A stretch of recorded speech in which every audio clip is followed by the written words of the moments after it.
Bonjour, Pierre Brisebois ici en Floride, au merveilleux parcours 7 terres qui appartient à Club Link dans la région de Tampa, à 30 minutes au sud de Tampa.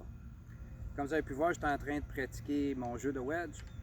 J'ai 3 wedges, moi je suis chanceux, là, je vous en montre 3, mais j'en ai 5 dans mon ensemble, principalement parce que ce que j'essaie de faire, c'est toujours prendre la même position, toujours prendre la même position de balle, la même position de corps, à l'exception du fait que je me place un petit peu plus large quand j'ai des bâtons un petit peu plus longs. Mais dans ce cas-ci, c'était pas nécessaire parce que je faisais la même motion. J'essayais à tout de moins d'arrêter mon mouvement ou étant donné qu'aujourd'hui, je suis plus conscient de la tige, j'essayais d'arrêter la tige à mi-chemin vers l'arrière puis à mi-chemin vers l'avant. Il y a des journées où je suis plus conscient de mon bras avant, donc j'essaie de percevoir quel espace que mon bras avant occupe.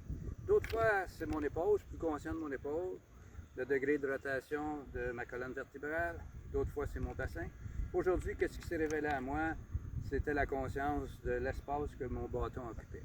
Donc, j'ai essayé de répéter la même position de balle, la même position de corps, puis la même motion. Puis comme vous avez pu voir, j'ai eu 3 distances différentes, principalement parce que j'avais 3 bâtons différents. C'est ça qui est la clé du succès, c'est d'essayer d'être le plus constant dans ses façons d'être puis ses façons de faire, autant dans les positions qu'on prend avant de s'élancer que lorsqu'on s'élance. Plutôt que de faire comme les meilleurs au monde qui, eux, jouent des variétés de coups avec les mêmes bâtons, mais en changeant la position de la balle, en changeant l'orientation de la face du bâton, l'orientation de la tige, la vitesse d'exécution, l'angle sur lequel ils vont rencontrer la balle, etc. Ça fait que eux, étant donné qu'ils sont des champions de la constance, bien, ils sont capables d'avoir une variabilité de coups puis d'être constants, même lorsqu'ils prennent des positions différentes.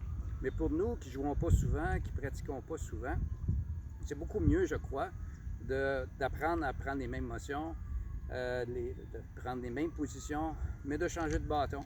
Donc, si, comme moi, vous êtes chanceux et que vous avez 5 wedges dans votre sac, bien, pour le même mouvement, vous allez être capable de frapper 5 coups différents. Sur ce, bonne pratique, bon golf.